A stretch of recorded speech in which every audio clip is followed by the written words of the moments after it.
आज हम कर रहे हैं mean and variance of binomial distribution. हमें सिर्फ इसका फॉर्मूला याद करना है, mean of binomial distribution. Mean को हम डिनोट करते हैं म्यू से। म्यू इसका फॉर्मूला क्या होता है, n into p. N number of element, p probability अपने पास जो भी होगी इवेंट की। नेक्स्ट आया वेरिएंस। वेरिएंस को डिनोट करते हैं सिग्मा स्क्वायर से। वेरिएंस का अपने पास फॉर्मूला होता है n p q. Standard deviation होता है रूट वेरिएंस, मतलब कि root n p q. Next आया अपने पास रेकरेंस फार्मूला। रेकरेंस फार्मूला हमारे पास क्या होगा, रेकरेंस फार्मूला देखो क्या किया इसने, प्रोबेबिलिटी ले लिया आर सक्सेस की इन बाइनोमियल डिस्ट्रीब्यूशन। बाइनोमियल डिस्ट्रीब्यूशन में हम प्रोबेबिलिटी कैसे निकालते हैं, देखो प्रोबेबिलिटी डिस्ट्रीब्यूशन हम बाइनोमियल में कैसे लेते हैं, p r is equal to n c r p की पावर आर क्यू की पावर एन माइनस आर, ऐसे ही लेते हैं ना हम। देखो पी आर इसने ले लिया है एन सी आर पी की पावर आर क्यू की पावर एन माइनस आर। अब मैं कहती हूँ R+1 के लिए लो प्रोबेबिलिटी। R+1 के लिए क्या हो जाएगी, n c r plus one p की पावर R+1 क्यू की power n minus r minus one हो जाएगी अपने पास। मान लो ये हो गई इक्वेशन नंबर फर्स्ट और ये हो गई इक्वेशन नंबर सेकंड। दोनों को डिवाइड कर दो। डिवाइड किया, इधर से आ गया PR+1 डिवाइड बाई PR। इन दोनों को डिवाइड करोगे तो अपने पास क्या आ जाएगा, n c r plus one p की पावर R+1 क्यू की power n minus r minus one divide by n c r p की पावर आर क्यू की पावर एन माइनस आर। अब देखो इसको सॉल्व करते हैं। इसको सॉल्व करेंगे एन सी आर का कम्बिनेशन का फॉर्मूला मैंने बताया था एन फैक्टोरियल डिवाइड बाय ये एन सी R+1 है तो n factorial divide by R+1 का फैक्टोरियल इंटू में n minus r minus one का फैक्टोरियल। इधर से देखो पी की पावर R+1 ऊपर है, नीचे है पी की पावर आर, तो ऊपर क्या रह जाएगा पी। यहाँ देखो क्यू की power n minus r minus one, यहाँ है एन माइनस आर, यहाँ एन माइनस आर, ऊपर है n minus r minus one, मतलब ऊपर एक कम है, तो नीचे क्या रह जाएगा अपने पास क्यू। अब देखो एन सी R+1 को ये तुमने सॉल्व कर दिया, एन सी आर को सॉल्व करोगे तो क्या आ जाएगा, एन सी आर को सॉल्व किया तो एन का फैक्टोरियल डिवाइड बाय आर का फैक्टोरियल इंटू में एन माइनस आर का फैक्टोरियल। पहले हम इसको सॉल्व कर लेते हैं। इसको सॉल्व करके बताते, देखो ये हो गया अपने पास एन का फैक्टोरियल, नीचे आ गया तुम्हारे पास R+1 का फैक्टोरियल। R+1 का फैक्टोरियल खोला, R+1 इंटू में आर का फैक्टोरियल लिख दिया। इधर से क्या आया अपने पास n minus r minus one का फैक्टोरियल। अब इसको ले जाओ ऊपर, इसको ऊपर ले जाऊंगी, ऊपर गया आर का फैक्टोरियल, यहाँ क्या था एन माइनस आर का फैक्टोरियल, ये मैंने ये लिख दिया एन माइनस आर का फैक्टोरियल।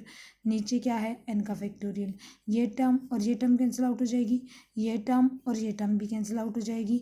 अब देखो ऊपर तो एन माइनस आर का फैक्टोरियल है, एन माइनस आर का फैक्टोरियल खोलूँगी तो क्या आएगा एन माइनस आर, अगला आएगा n minus r minus one का फैक्टोरियल, तो वो और ये टर्म भी कैंसिल आउट हो जाएगी, तो क्या रह गया एन माइनस आर, और साथ में क्या चल रहा है अपने पास पी बाय क्यू। ये साथ में जो पी बाय क्यू चल रहा है वो एज इट इज़, देखो यही आया इसके पास PR+1 divide by PR is equal to n minus r divide by R+1 into में पी बाय क्यू। अपने पास भी यही आया हुआ ना, n minus r divide by R+1 into में ये आ गया R+1 इंटू में पी बाय क्यू। अब PR+1 की वैल्यू क्या हो गई, PR को ले जाओ इधर, तो PR+1 is equal to n minus r by R+1 into में पी बाय क्यू इंटू में PR। तो रेफरेंस फार्मूला क्या होता है, एक प्रोबेबिलिटी को दूसरे इवेंट की प्रोबेबिलिटी की फॉर्म में एक्सप्रेस करना, मतलब PR+1 को PR की फॉर्म में हमने एक्सप्रेस कर दिया, तो ये हो गया अपने पास रेफरेंस रिलेशन। नेक्स्ट आया अपने पास properties of binomial distribution. Binomial distribution की आ गई प्रॉपर्टीज़। पहली प्रॉपर्टी क्या कहती है, पहली प्रॉपर्टी कहती है n and p are two parameters of binomial distribution. If the values of n and p are known the binomial distribution can be completely determined. कहता है हमारे पास बाइनोमियल डिस्ट्रीब्यूशन में मेनली दो चीज़ें हैं, एन और पी। कैसे दो चीज़ें हैं, देखो फॉर्मूला हमने क्या किया, एन सी आर पी की पावर आर क्यू की पावर एन माइनस आर। अगर तुम्हें पी पता है तो क्यू निकल जाएगा, ठीक है। आर होता है जिससे हमने जो भी वैल्यू फाइंड आउट करनी है उसको हम आर बोलते हैं। एन होती है नंबर ऑफ केसेस, तो एन और पी मेनली है अपने पास। अगर एन और पी पता है तो हम बाइनोमियल डिस्ट्रीब्यूशन कंप्लीटली डिटरमाइन कर सकते हैं। सेकंड आया mean. Mean of binomial distribution अभी भी मैंने बताया म्यू से डिनोट करते हैं क्या होता है एन पी, और वेरिएंस ऑफ बाइनोमियल डिस्ट्रीब्यूशन क्या होता है एन पी क्यू। थर्ड आया since q is less than 1। Probability occurrence और नॉन अक्रेंस की मैंने तुम्हें बता दिया कि हमारे पास एक से छोटी रहती है। कहता है since q is less than 1 therefore n p q is greater than n p q. ये कैसे आया, दोनों साइड ये था ना अपने पास क्यू इज लेस देन 1, अब दोनों साइड मल्टीप्लाई कर दो n p q's n p से, ये हो गया n p q is less than n p, मतलब एन पी बड़ा है एन पी क्यू छोटा है। तो देखो यही बात इसने लिखी हुई है, n p is greater than n p q. The mean of binomial distribution is always greater than its variance. देखो एन पी क्या होता है मीन, एन पी क्यू क्या होता है वेरिएंस, तो मीन हमेशा ज़्यादा होता है वेरिएंस से। बाइनोमियल डिस्ट्रीब्यूशन की प्रॉपर्टी है मीन ज़्यादा होता है वेरिएंस से। फोर्थ पॉइंट आया इफ पी और क्यू की वैल्यू आ जाए 1/2, मतलब पी और क्यू है equal, then the binomial distribution is symmetrical distribution. तो हम क्या कहेंगे बाइनोमियल डिस्ट्रीब्यूशन कैसा डिस्ट्रीब्यूशन है, symmetrical distribution. And if p is not equal to q, अगर पी और क्यू इक्वल नहीं है then the binomial distribution is skewed distribution. तो बाइनोमियल डिस्ट्रीब्यूशन कैसा हो जाएगा, स्क्यूड डिस्ट्रीब्यूशन। आओ नेक्स्ट एग्जाम्पल पे इससे रिलेटेड एग्जाम्पल करते हैं। कहता है find the binomial distribution whose mean is 3 and variance is 2। कहता है मीन दे रखा है 3, मीन का क्या होता है हमारे पास formula mu is equal to n p, तो एन पी की वैल्यू कितनी है 3। वेरिएंस क्या होता है एन पी क्यू कितना दे रखा है 2, दोनों को डिवाइड कर दो, यहाँ से क्यू निकाल लो, n p q divide by n p, तो 2/3 हो गया, यहाँ से क्यू की वैल्यू आ गई 2/3। तो अपने पास क्या आ गया क्यू आ गया, क्यू आते ही पी निकल जाएगा, पी क्या होता है 1 माइनस क्यू, 1 माइनस 2/3 1/3, तो पी भी आ गया क्यू भी आ गया। अब पी और क्यू देखो मीन की वैल्यू दे रखी थी, एन पी कितना दे रखा था 3, पी की वैल्यू रख दो 1/3, तो यहाँ से एन की वैल्यू आ गई 9, तो एन भी आ गया पी भी आ गया क्यू भी आ गया।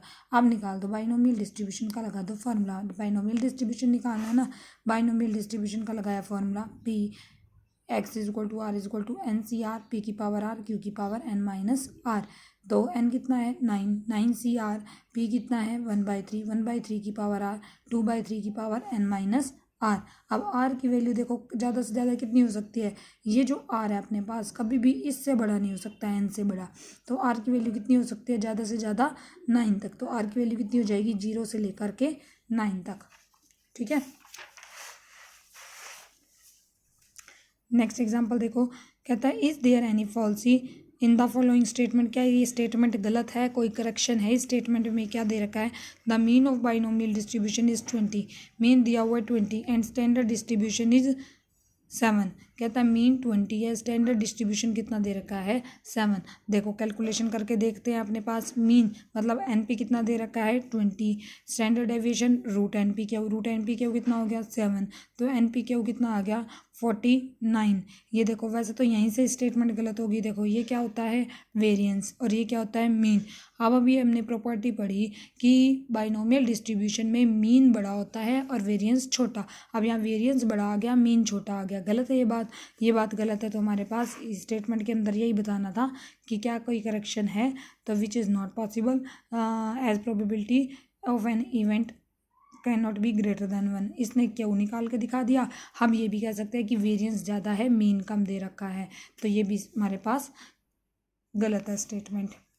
ठीक है, नेक्स्ट देखो। कहता है a discrete random variable X has mean score equal to 6 and variance equal to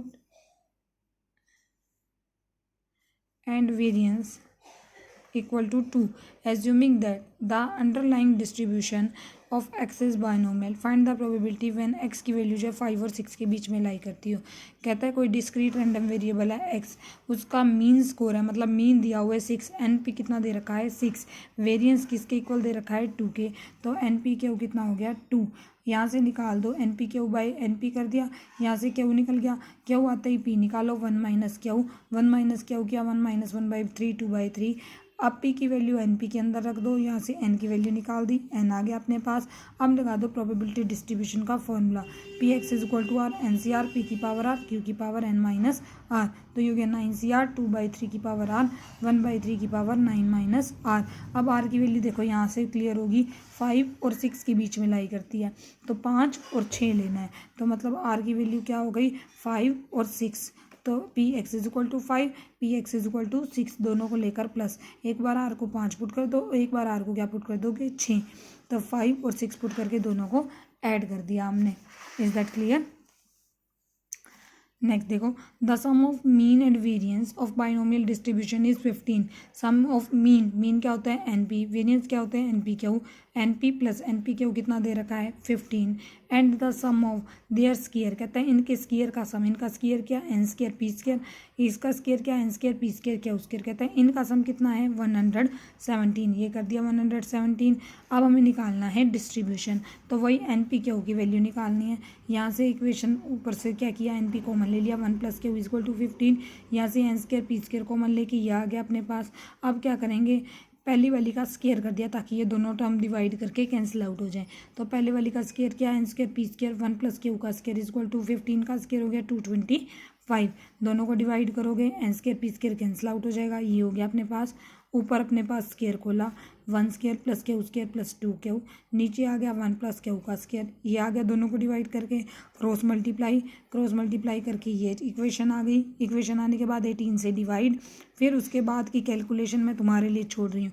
quadratic equation है, क्वाड्रेटिक इक्वेशन के रूट्स आपको निकालने आते हैं। तो क्या फार्मूला लगा रखा है, -b plus minus root b square minus 4ac, में लिख देती हूँ -b plus minus root b square minus 4ac divide by 2a।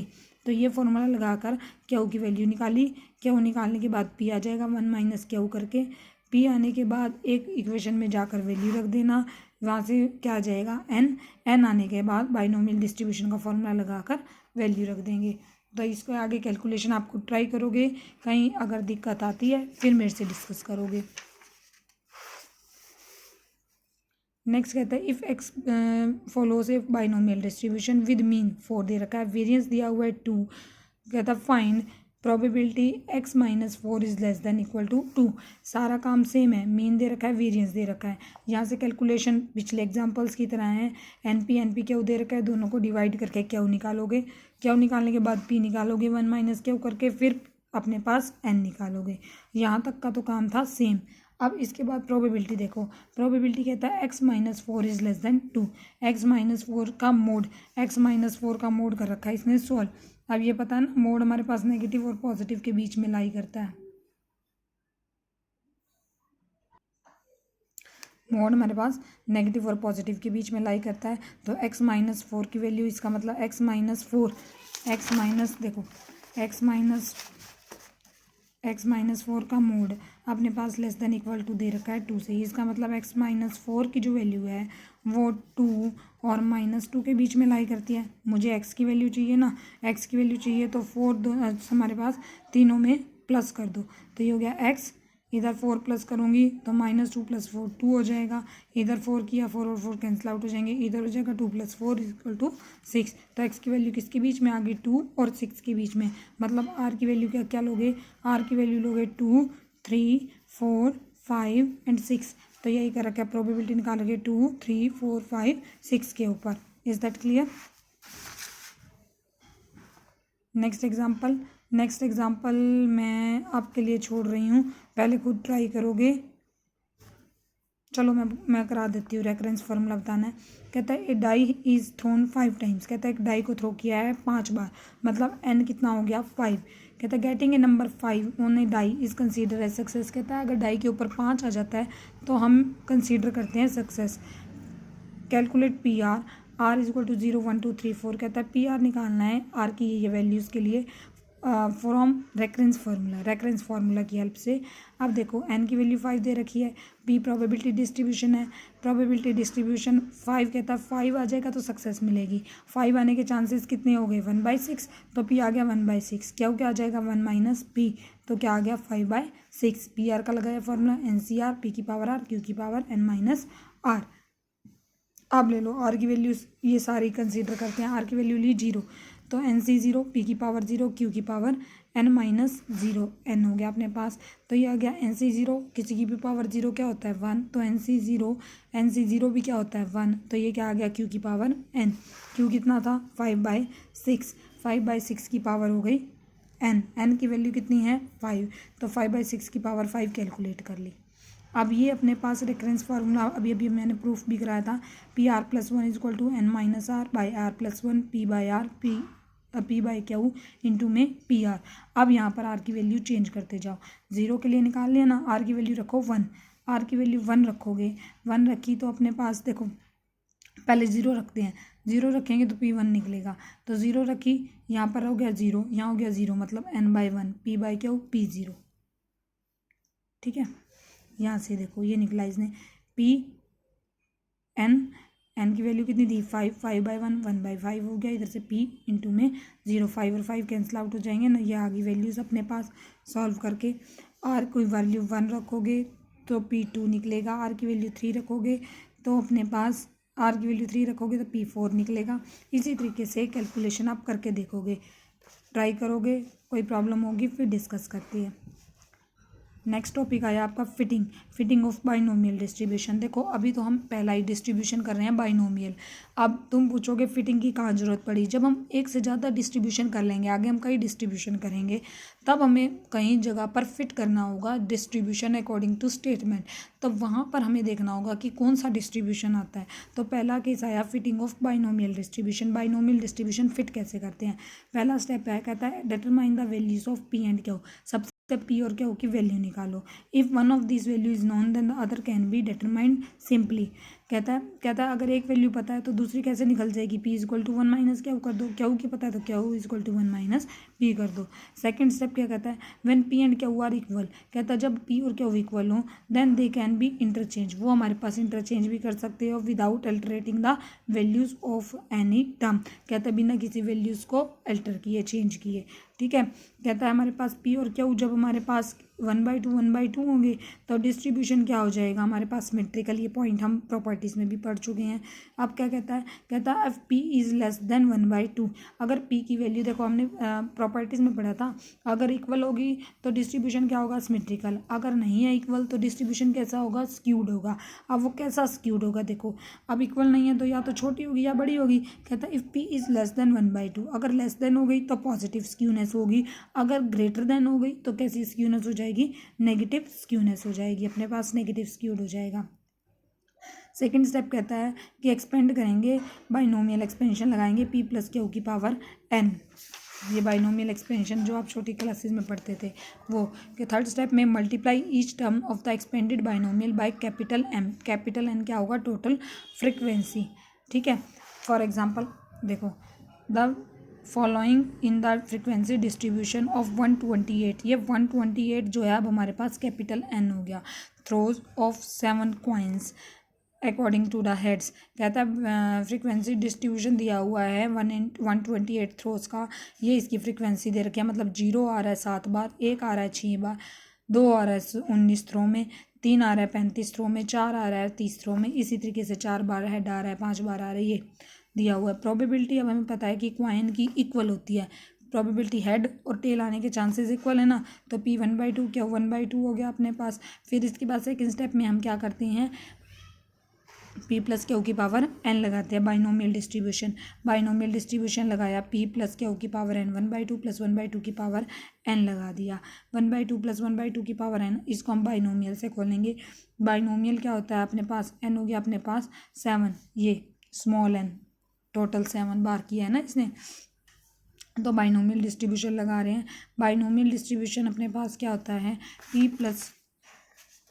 बता देती हूँ, P + Q की पावर n, ये होता है NC0, P की पावर n, Q की पावर 0 प्लस NC1, P की पावर n-1, Q की पावर 1 प्लस NC2, P की पावर n-2, Q की power 2 plus up to so on last में आ जाएगा NCn, P की पावर n-n होगी 0 और Q की पावर हो जाएगी n। मतलब क्या n है तो पावर 0, पी की पावर एक एक कम होती जाएगी, क्यू की पावर एक एक बढ़ती जाएगी, लास्ट में पी की पावर 0 हो जाएगी, क्यू की पावर कितनी हो जाएगी n। ये है अपने पास बाइनोमियल डिस्ट्रीब्यूशन। तो बाइनोमियल डिस्ट्रीब्यूशन लगाया, NC0 n की वैल्यू कितनी है 7, 7C0 1/2 की पावर 7, साथ में आना था 1/2 की पावर 0, वो होते हैं अपने पास 1। तो यहाँ हो गया 7C1 1/2 की पावर 1 कम कर दी 6, इधर से 1 ज़्यादा होगी 1/2 की पावर 1, फिर 7C2 1/2 की पावर 5 1/2 का स्क्वायर, 7C3 1/2 की पावर 4 1/2 का क्यूब, अप टू सोन लास्ट में आया 7C7 1/2 की पावर 7। अब इसको कर लो सॉल्व, 1/2 की जितनी भी पावर्स हैं सारों में से इसने कॉमन ले लिया 1/2 की पावर 7, 7 का सब में से कॉमन आके इसको सॉल्व कर लिया। लास्ट स्टेप क्या है कि हर एक को हम मल्टीप्लाई कर देंगे कैपिटल N से, कैपिटल N से मल्टीप्लाई कर दिया, कैपिटल N कितना है 128, तो 128 से मल्टीप्लाई कर दिया। ये 1/2 की पावर 7 भी सॉल्व की, 1/128, तो ये हो गया कैंसिल आउट, ये आ गया अपने पास, ये इसका आंसर आ गया। अब इसको आप डायरेक्टली ऐसे भी कर सकते हो, इधर x लिख दिया, probability J number of heads ये दिए हुए हैं, ये ले लिया, डायरेक्ट हमें फार्मूला पता है प्रोबेबिलिटी NCR P की पावर R Q की पावर N-R, और इसकी किससे मल्टीप्लाई करनी है कैपिटल N से, ये डायरेक्ट कर सकते हो। फिर इसके बाद ये आने के बाद अब निकाल लो मीन, मीन का फॉर्मूला क्या आता है N/P, N/P हो जाएगा अपने पास, N की वैल्यू क्या है 7, P क्या है अपने पास 1/2, P क्या है अपने पास 1/2, ये हो गया 3.5। इसी तरीके से स्टैंडर्ड डेविएशन निकाला, जोन सी वैल्यूज़ निकालनी है वो निकाल लेंगे। ये कह रहा था ना कि फिट करो बाइनोमियल डिस्ट्रीब्यूशन को, what is the mean and standard deviation, mean और स्टैंडर्ड डेविएशन पूछा हुआ है, तो मीन अपने निकाल लिया, स्टैंडर्ड डेविएशन क्या हो जाएगा √NP/Q, √NP/Q कर दिया, ये वैल्यूज़ आ गई। अब एग्जाम्पल 14 जो होगा वो आप खुद ट्राई करोगे, और उससे रिलेटेड जो एक्सरसाइज में क्वेश्चन है 5.2 ये आप ट्राई करोगे, जो भी प्रॉब्लम होगी फिर मुझसे डिस्कस करोगे। अब ये डिस्ट्रीब्यूशन आपका हो गया कंप्लीट। नेक्स्ट आएगा तुम्हारे पास पॉइजन डिस्ट्रीब्यूशन, पहले तुम्हारा काम इस डिस्ट्रीब्यूशन को कंप्लीट करना। ओके।